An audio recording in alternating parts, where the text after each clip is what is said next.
Hello students, welcome back to my YouTube channel. आज हम class 11th accounts का chapter 4 basis of accounting पढ़ेंगे। So basis of accounting में two types होते हैं, एक कैश बेसिस, दूसरा accrual basis. So first of हम पढ़ेंगे कैश बेसिस। कैश बेसिस क्या होता है कि जब हमें रियल में जब कैश रिसीव होता है या हम पे करते हैं उस टाइम पे हम क्या करते हैं, इसको दिखाते हैं। जैसे मान लीजिए मैंने 1 जनवरी को 10,000 रुपीज की गुड्स को सेल किया, ठीक है, और मुझे पैसे मिले 15 फरवरी को, ठीक है। तो मैं कब दिखाऊंगी कि गुड्स सेल की? 15 फरवरी को हम दिखाएंगे कि 10,000 रुपए की हमने गुड्स सेल की। यानी जब हमें कैश रिसीव होता है हम उसी टाइम पे क्या दिखा रहे हैं कि हमने क्या किया है, सेल किया है, ठीक है। ये एक सिंपल मेथड है।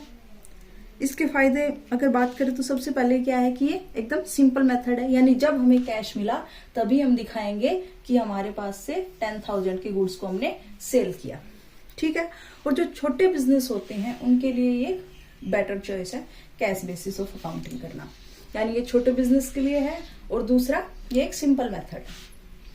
पर जो बड़े बिजनेस होते हैं वो किसको यूज करते हैं, हम अकाउंटिंग किसके बिहाफ पे करते हैं? अक्रूअल के बिहाफ पे। अक्रूअल क्या कहता है?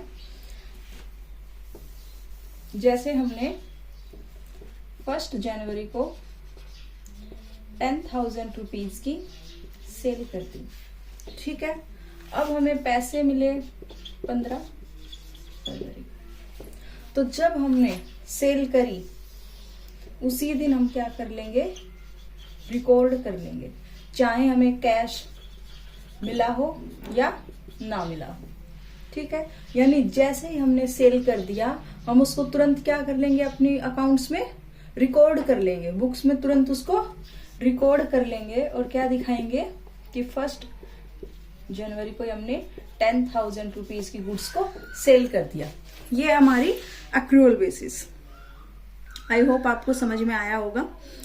अक्रूअल बेसिस के फायदे की बात करें तो ये क्या बताता है, रियल प्रॉफिट बताता है, ठीक है। और ये क्या दिखा देता है, आउटस्टैंडिंग या जो हमारी प्रीपेड आइटम है उनको अच्छे से शो करता है। कौन? हमारा अक्रूअल बेसिस, जबकि कैश बेसिस ऐसा नहीं कर पाता है। तो इन दोनों के बीच में अगर डिफरेंस की बात की जाए तो अक्रूअल में हम क्या करते हैं, चाहे हमने कैश पे सेल की हो या क्रेडिट पे सेल की हो, हम उस दोनों को ही क्या करेंगे, अपनी बुक्स में रिकॉर्ड करेंगे। वही कैश बेसिस क्या करता है, ओनली कैश ट्रांजैक्शंस को ही रिकॉर्ड करता है, यानी जब हमें कैश मिलता है तभी उसको रिकॉर्ड करता है, क्रेडिट पे की है उसको रिकॉर्ड नहीं करता। उसके अलावा जो हमारा एक्रूअल है ये करेक्ट प्रॉफिट और लॉस दिखाता है, जबकि अक्रूअल वाला क्या करता है, करेक्ट प्रॉफिट एंड लॉस को दिखाता है और कैश करेक्ट नहीं दिखा पाता है। जो हमारा एक्रूअल होता है उसके लिए टेक्निकल नॉलेज की नीड होती है, जबकि इसमें कुछ सिंपल इतनी नॉलेज की नीड नहीं होती। जैसे ही कैश आया तुरंत उसको रिकॉर्ड कर दिया और जब नहीं आया तो हमने उसको रिकॉर्ड नहीं किया। और जो हमारी कंपनीज एक्ट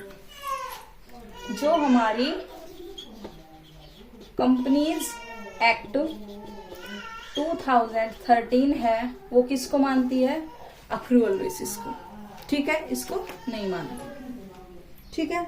आई होप आपको इन दोनों के बीच में डिफरेंस समझ में आया होगा और आज का हमारा जो चैप्टर बेसिस ऑफ अकाउंटिंग था वो आपको अच्छे से समझ में आ गया होगा। अगर आपको मेरी वीडियो थोड़ी सी भी अच्छी लगती है तो प्लीज मेरे चैनल को सब्सक्राइब करें और इसको ज्यादा से ज्यादा शेयर करें। Thank you so much. मिलते हैं नेक्स्ट क्लास के साथ।